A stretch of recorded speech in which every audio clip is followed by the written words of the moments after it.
Welcome to the Brady Marcs Podcast with your host Brady Marcs from Brady Marcs Buyers Advisory. Enjoy discussions with a variety of guests and pioneers from diverse backgrounds, each sharing their unique perspectives on property, business, industry, and more. Pamela Cominos is the founding principal of Cominos Family Lawyers, established in 2010 to transform the way clients experience divorce. Inspired by her own journey, she built a practice that addresses clients' unique needs with a proactive, client-focused approach. Pamela is a Bachelor of Law and Master of Arts graduate from the University of New South Wales, a nationally accredited mediator, an independent children's lawyer, and a healthy divorce coach. In 2023, she founded Hera Women, a leadership community that empowers and supports female business owners. Pamela is also dedicated to advocating for women in domestic violence situations, serving as a referral solicitor for various refuges in New South Wales. Outside work, she enjoys time with her family, her dog Honey, and long walks along Sydney's beautiful beaches. We're excited to have her share her insights on the Brady Marcs Podcast. Expect inspiration, empowerment, and tips on leading a balanced, fulfilling life. Welcome, Pamela. It's a pleasure to have you here today. Thank you so much. Could you please tell us 3 things that identify who you are? Oh, 3. Only 3. Well, if there's more, you're welcome to share them. 3 things. I think I was thinking about this actually on the way here, and one of the things about me is leadership. I live and breathe leadership in all its form, and leadership not just in business but extended out to one's personal life. And so for me, leadership is something that I would say defines me. Empowerment. I've always been a person since a very young age of being one who empowers others. I don't know where it came from, but to this very day it drives me, the drive for empowerment. And I think the last quality really is about, I suppose, for stemming from both leadership and empowerment is freedom. For me, if we're going to live on this planet, I want to see more freedom in the world, freedom of choice, freedom of purpose, freedom to be the best you possibly can. So I think if you're asking me, it's leadership, empowerment, freedom. Love all 3 of them. So what was your first job and what did it teach you? Wow, my first job. I worked in a health food store. It's funny, I'm drawn to health and well-being. Isn't that interesting? What did it teach me? I don't like late night shopping, and I don't like working in retail. It taught me that. But it also taught me discipline, being on time, just being on time, being of service to people who are walking into the store, learning about the products. And it sort of stems right across. If you're doing business, it's really important to have competencies. So for me, from a very young age, the first job was actually working in a health food store. But it did teach me discipline, on time, and also just attention to detail and service to others. That's what I've carried through to this day. I always say that having experience in a retail environment, irrespective of what it is, really creates for a better entrepreneur longer term in life. I think so too. I mean, I was born up in that sort of family. So we grew up as migrants. We had the corner shop in the inner west area. So there was a corner shop. So I've always, as a very young child and onwards, I've always grown around that mentality of fostering relationships and customer clients first attitude. And that continues to this day. I think if you do the right thing by people, you will be rewarded in so many different ways. Absolutely agree. Can you share with the listeners the journey of creating such a successful law practice? Oh, thank you. It's passion-driven, it's purpose-driven, it's also pain-driven. So purpose, passion and pain. For me, the pain came when I went through a very acrimonious divorce in 2008 after a long, long marriage. It was time for me to move on from that relationship, but unfortunately, for lots of reasons, it was a difficult separation, very difficult. And what was made even more difficult, the compounding element of that, was not being able to find legal support or legal professionals who had empathy for where I was, where my situation was. And, you know, when you're going through the divorce process, it's one of the darkest times in anyone's life. It honestly is. And I just couldn't find that person, that lawyer, that professional who was there, who would advocate for me properly, who empowered me. And of course, being the woman that I am, I thought this is what I want to do. I want to go into this field and practice specifically in the area of divorce law because it is people to people. It's a human contact and it's a heart-to-heart service. So for me, it was really, that was the pain, the driver. But the purpose was to transform that space. It's a challenging space. Often people see it as, lawyers are aggressive and they just want to make more trouble and cause more conflict. That's not how I see it. That's not how I see it. I see it as I'm an advocate and we're there to empower people and clients and to give them all the knowledge that is necessary for them to make the prudent decisions that will carry them forward in life. And I think that was my driver, and it still continues to be the driver today of the practice. And it is a successful practice. It's been around for 14 years now, almost 15 years. I mean, and if you know anything about business, what is it? 1 in 10 businesses will survive a 10-year period. Yes, that's right. So I'm proud of that legacy. And you need to be very proud. Thank you. It is so impressive that your law practice runs smoothly without you physically being there. Could you share with us what strategies or systems that you have in place to make it run so smoothly? Yeah. Thank you for asking that question. First of all, for anyone listening to this, having a self-managing business or a self-executing business or a self-operating business starts with you as a leader. It really is about understanding where do I want to be in this business. And for some people, it may not be what they want. It might be that they really enjoy doing the work and they want to be involved in that. But the way that I see business is, for me, it's freedom. It's about giving me the freedom of the life that I choose to have, and freedom of financial freedom of my purpose, freedom of relationships, and just freedom all around to live a healthy, wholesome life.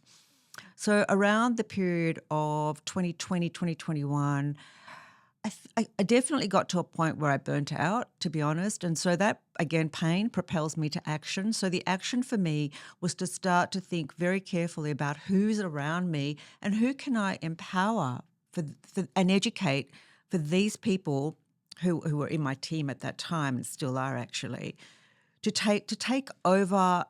For me to delegate more, to take over roles and responsibilities that I had sort of outgrown by this point in my time. So how do we do it and what's really important? Well, first of all, what's really important is my mindset, trusting that this is possible, number one, knowing it's possible, and then having the time, the energy, and the genuine commitment to invest in another human being. Because at the end of the day, really, my role is to empower, to educate, and to elevate other people. And as I think all leaders, if we really want to be serious about leadership, it's not an ego trip. It really isn't. It's a service to others. It doesn't mean, though, that you neglect yourself, because leadership does require a lot of self-care and self-preservation. So that's where I'd say one of the biggest things I had to learn was to let go and to put in systems and processes which are not controlling, not at all, but what they do is that they give guidance of how the business operates. And there are certain ideals that I have about how I want my business to be.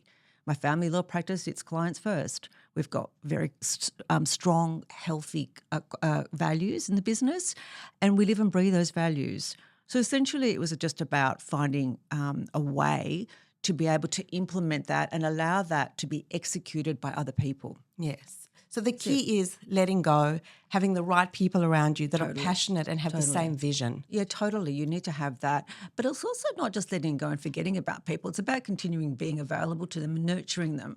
So it's really about creating for them a safe space, a psychologically safe space, so that they can also be the best version of themselves. That's the key. Yeah, it really is. I love that. No, it really, really is. It's needing to understand as a leader that I've got some strengths, but I don't have all the strengths. So, and there are wonderful, beautiful people on the planet who can do things far better than I can. Yeah. And I think that's the wisdom of leadership as well. It's, letting go. And taking the ego out of the equation. There's no ego. There's no such, ego for me is destructive. It's fear-driven. Often when we're living through ego, it's very much a fear-driven experience. If you dig deep, there's a lot of fear about identity, what I look like, loss of my reputation, or whatever that ego, wherever it stems from. But fundamentally at its core, it's fear-driven. Yes. And for me, someone who's a genuine leader is not driven by fear. They're driven by purpose, they're driven by passion, they're driven by wanting to see better in the world. And wanting to see other people do better than them. 100%. Well, I'm selfish, right? When you do well, I am. When you do well, then I will do well. Inevitably, I will do well. Like if we can empower people to do well, we will ultimately do well as a nation, as in our families, in our lives. Everyone is better off. Absolutely. Yeah. So I love being part of Hera Woman. Yeah, thank you. I love having you. We love having you. And the community is amazing. Yes. For the listeners out there, could you please share with us how Hera came about? I'd love to. Pain. So pain Another conversation, pain, purpose and passion. The pain of being a small business owner, small business owner, woman, who'd been around for quite a long time and couldn't find her community. And more importantly, couldn't find trusted mentors and confidants. Now, when you're running a small business, you're not the most exciting business owner on this planet. You know, you're not the techie startup. You're not turning over the billions of dollars. You're not that sexy kind of entrepreneur. Hey, everybody, let's mentor her. No, you're kind of just in the middle of the road. Sometimes you can be quite invisible, notwithstanding that you're doing some amazing work, but you can be quite invisible, yeah? And I found myself becoming more and more invisible in that space, which I felt lost and alone, especially during my most darkest hours, because as an entrepreneur, we all go through, it's a journey, okay? And it might look out there in some of the communities that you see, everything's going fine. But if you dig deeper, you know that behind that there's a lot of stuff that's maybe not as good as what it appears. So where I was lacking and what I was truly missing was the opportunity to have mentors who had done what I wanted to do, you know, who had led teams, who had built multi-million-dollar businesses, who had a healthy work-life balance, who had achieved what looked like at the outset impossible to achieve. I didn't have that around me. That was not my cohort, and they weren't accessible or available. And I felt that wasn't just me. I think that it's not just me feeling that way. And so that's the driver for Hera Women. It really is about giving women who are doing such phenomenal work, small to medium size businesses, a voice and a space to come together, to be with their women, their caliber, their quality of women. And again, why do I do that? Because we want to elevate the conversation.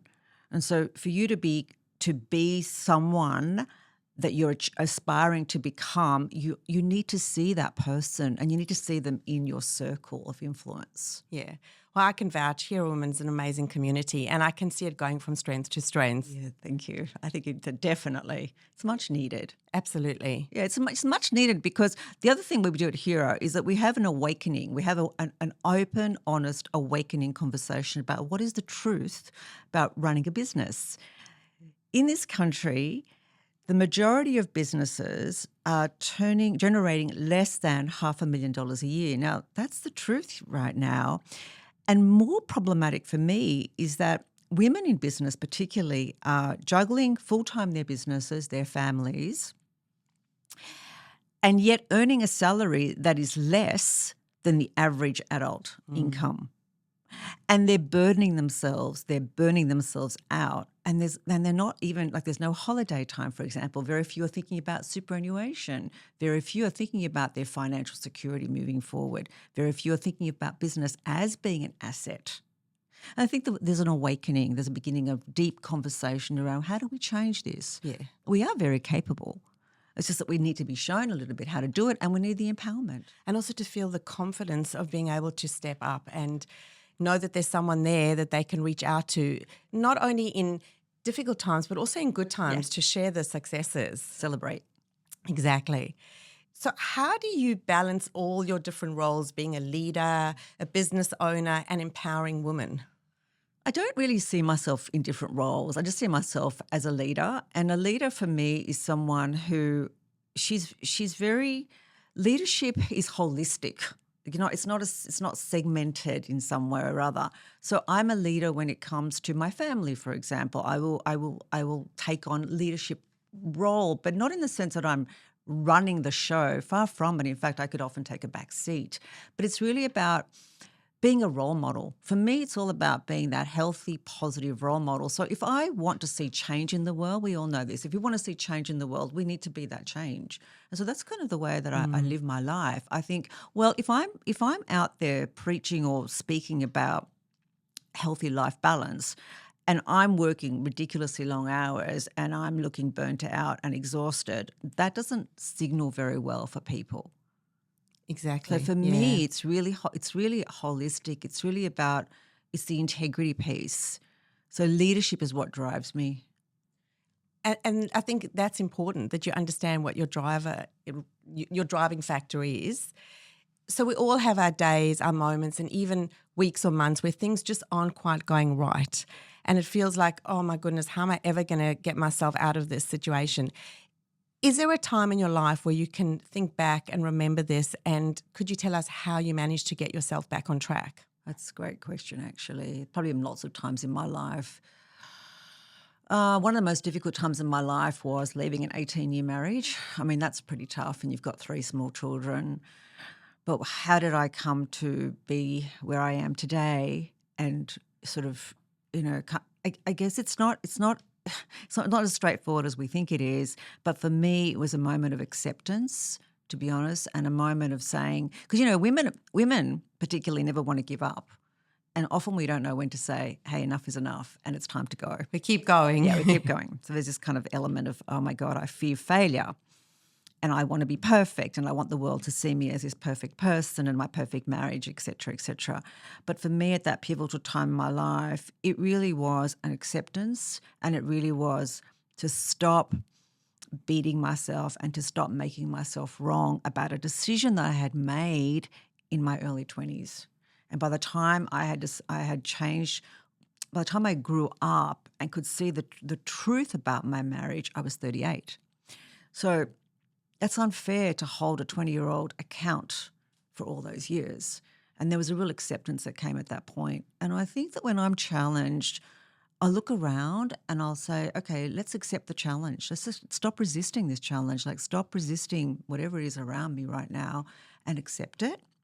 And, interestingly enough, the moment you accept, there's this thing about you let go of the resistance, and so it no longer persists. And so when you're living in that moment of acceptance, a new awakening becomes, a new way of seeing life becomes, a new resilience. You were at our recent event where we talked about grit and resilience. A new way of being evolves. It's quite extraordinary, actually.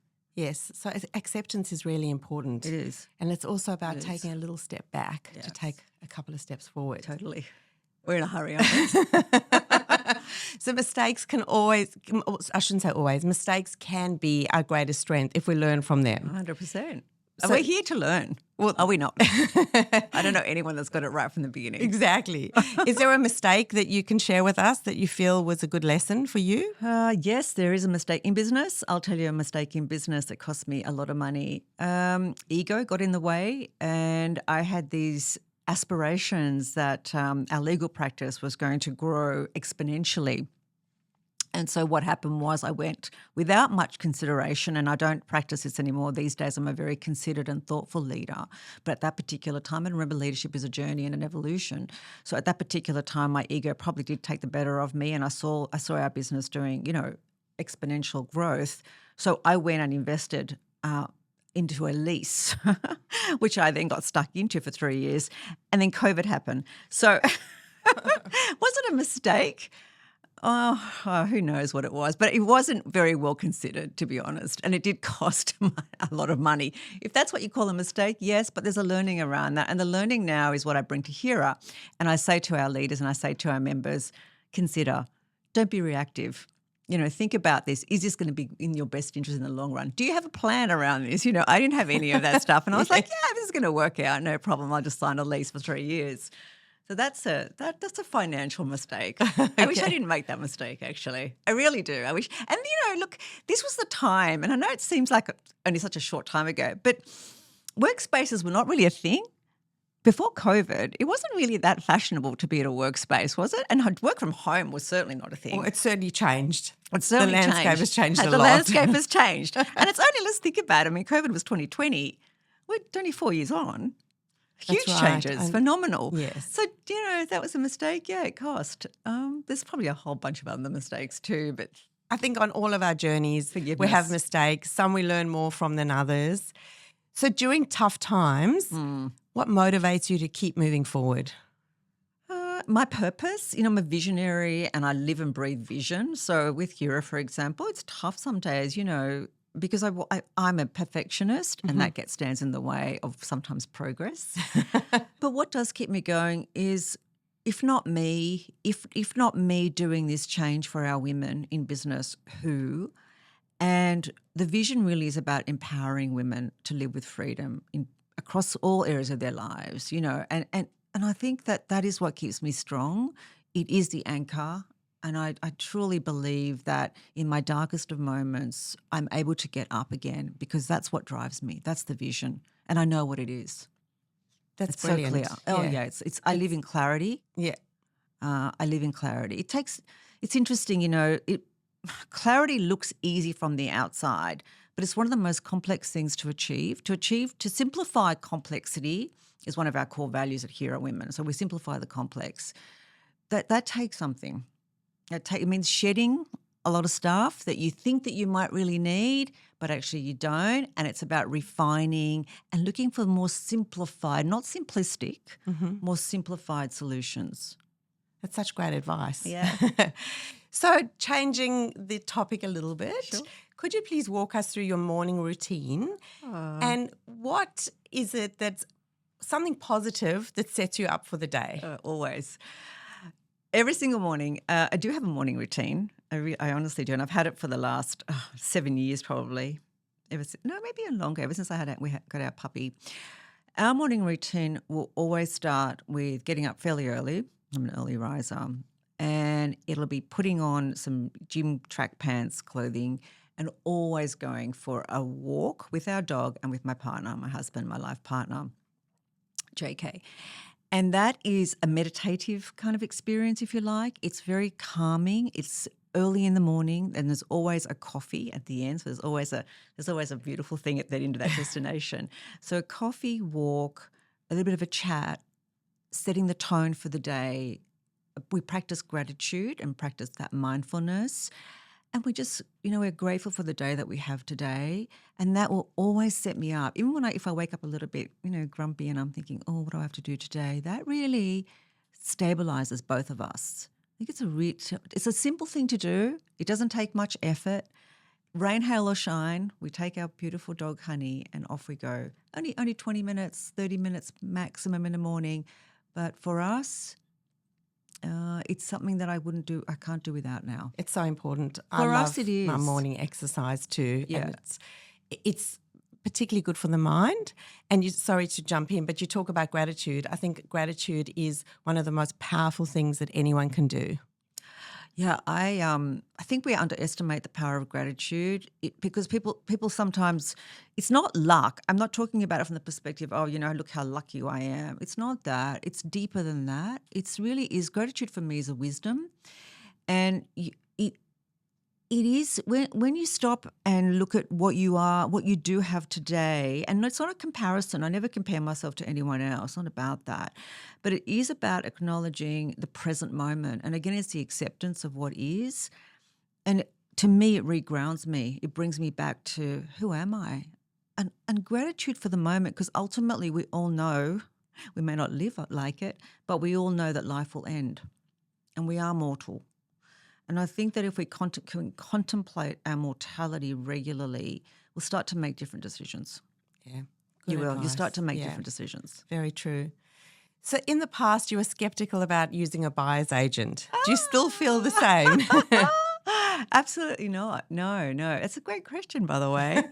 I had to bring the buyer's agent space into our talk. And it's not because I know you, by the way. No, far from that. I think what happened for me, I'm a generation of migrants and my family came here many years ago. I'm first-born Australian woman. And you become what you see, right? And so what I saw was my parents struggling to, get a deposit, buy a home. And the concept of a buyer's agent was like nowhere to be seen. There was no such thing. And it wasn't until I think when did it become buyer's agents, I think they've got some traction the last decade. Definitely in the Perhaps. last 10 years. Yeah, yes. the last 10 years. For me, what's so important about a buyer's agent is the advocacy piece. It's like a family lawyer, okay? So people say, I can do my own family law, or I can do my own separation divorce. Well, maybe you can, but probably you could do it, but advocacy genuinely requires an independent, neutral person who's got your best interests at heart. And for me, that's the way I now see buyer's agents. It took a long time to educate. I mean, again, it's probably the ego getting in the way, the fear, the cost factor for people too. But once we understand the education and the benefit, and for me, using buyer's agents is exceptionally important. Why? Because it saves me time. It saves me making a huge mistakes, because I know I purchased a property once without a buyer's agent, and biggest mistake that was another big mistake, by the way. There's a few coming. There's quite a few. I saw that one at a loss. And I think that for me, what buyer's agents have done moving forward now is they really saved me time, but more than that, they saved me. It's kind of a reverse psychology. They save me losses. Okay, so I have to pay for people's experience. And so essentially what I'm doing is paying my way out of making more mistakes. And that's how I see a buyer's agent these days. I genuinely do. And you know that I've got a plan, and I really enjoy investing in property. And, you know, I'm on a mission to continue to live financially free, because I think that's genuine freedom. And I do invest regularly in property, and every time we do that, it's with the help of a buyer's agent. And, you know, just listening to what you're saying, there's three things there that are important. One is taking the emotion out of the equation. Prevention is better than cure, and to have an expert on your side. That's how I see it. Yeah. I'm buying my way out of disaster. Yes. And, you know, every time we go, you go to a dentist, right? You're not going to do your own dentistry. Let's face it, it's going to be a disaster. So you pay to get out of pain, and so you kind of pay. It's once upon a time people would see buyer's agent, I think, the same as family lawyers. It's a luxury. It's sometimes an unnecessary evil. Unfortunately, family lawyers don't have the best reputation. Yeah, that's fine. But when you see the true benefit that they do, as with buyer's agents, you very quickly change your mind. Yeah. Very quickly. I mean, it's an education, isn't it? It is. And that's a sophisticated buyer, even a first-time home buyer, I think you're investing so much money, especially in the Sydney market. Why would you go blind? Yeah, it could be a very expensive mistake. Huge. You know, why would you do that? So you're a very successful business owner. For somebody that's looking out to start their own business, embarking on this journey, what would your advice be to them? Get mentors. Don't do it on your own, number one. Don't do it on your own. Leaders are readers, and I'm an avid reader. I truly believe in finding every single book that you can on business, leadership, podcasts, find, learn, discover. You don't know it all. In fact, you know very little when you first start out. And there is an element of hope. Mm-hmm. As a business owner, unfortunately, hope is one of those words in the vocabulary that can cause a lot of trouble, because hope without action and execution, I mean, they say it's a dream or it's a delusion. Yeah. Okay. And I think that's, people have to go in business with eyes wide open. You won't make millions of dollars immediately. It takes time. And you need to understand why you're in business. Like, why are you in business? What is the genuine problem you're solving? I think you've heard me talk about this. Who are you solving it for? And can that audience or that cohort of people that you're solving the problem for, can they afford your price? Yeah, I mean, it's really important to understand that. My daughter works for a top international company, and what they talk about there is they say, play to win. Where are you going to play to win? Mm-hmm. That's really good advice. It is. Where are we going to play to win? It doesn't matter what business we're in. Where are we going to play? Because it's great to have a great idea, and you might think, yes, I'm going to come into the market and I'm going to provide this particular service. That's all good and well. But if your market's really small or it's a shrinking market, it may not be the most economically, commercially viable decision you're going to make. Yes. And this is your time. This is your life. Absolutely. So you want to give it your best shot. As someone who values deep and meaningful conversations, how do you foster rapport with new clients or new community members? I'm just being me. I'm really authentic. I make it easy to talk to me as much as I can. I'm non-judgmental. I'm absolutely non-judgmental. And I listen to people. I take the time. I'm curious. I'm a curious leader. I'm genuinely curious. I don't just pretend to be curious. I care about people and I want to hear what they have to say. And everybody's got value. So that's I don't have any magic formula. I don't live in a magic formula world. I'm just me. I'm just real and I'm raw and I remember like my dad would always share with me and say, just be yourself, just be you. For a long time, I'm like, who am I? I don't know who I am. Yeah. But now, I'm getting there. I think I figure out who I am. It changes regularly, but yeah. Well, we do as we evolve and as we go through different challenges in life, we become a better version of ourselves. I hope so. I hope so. I hope so. That's the purpose, isn't it, of life? Yes. And it's an awakening. I don't know if everybody's on that same pathway. I'm not sure. Some people get very caught up in the like I said, they talk about the ego, like the looking good aspect of things, the materialism of things, and that could take its toll on people, I guess. But for me, yeah, it really is. I mean, ultimately, at the end of it all, when it all is said and done, I think there's only one really strong principle that every human might want to think about living. It's this: do no harm. It's so simple, do no harm. It doesn't matter what it is that you do in your life, whatever decisions you're making, provided that you can think about not doing harm and consider the impact on others, that's great. If you can leave that legacy behind, do no harm, we're going to leave the world a better place. Absolutely. Are we not? Yes, that's such a good message to our do listeners. no harm. Yeah. People say, what's your purpose? Well, just do no harm. That's a good starting point. Very good and then starting go from point. there. Yes, yeah. So I always say to my team, you've got to get uncomfortable to get comfortable. I love it. Is there a time when you had to step out of your comfort zone? Every day. With Hera women, every day. It's not, doesn't come, a lot of stuff that we do, you know that as leaders, how else do we grow? But I'm up for the challenge and I embrace it. I embrace being uncomfortable because you stagnate otherwise. It's the courage to be uncomfortable. And we talk about if you don't have the courage to be uncomfortable, well, you end up really stuck and ultimately it impacts your physical, mental, spiritual well-being. Yes. You've got to, you don't have to do anything in life. However, if you want to live a healthy, wholesome life, then yes, discomfort, making really difficult decisions is really part of that. To have an easy life, there's a great saying. Difficult decisions, easy life. Easy decisions, hard life. Very true. Cheers. So then how do you define success in business? It's so many things, isn't it?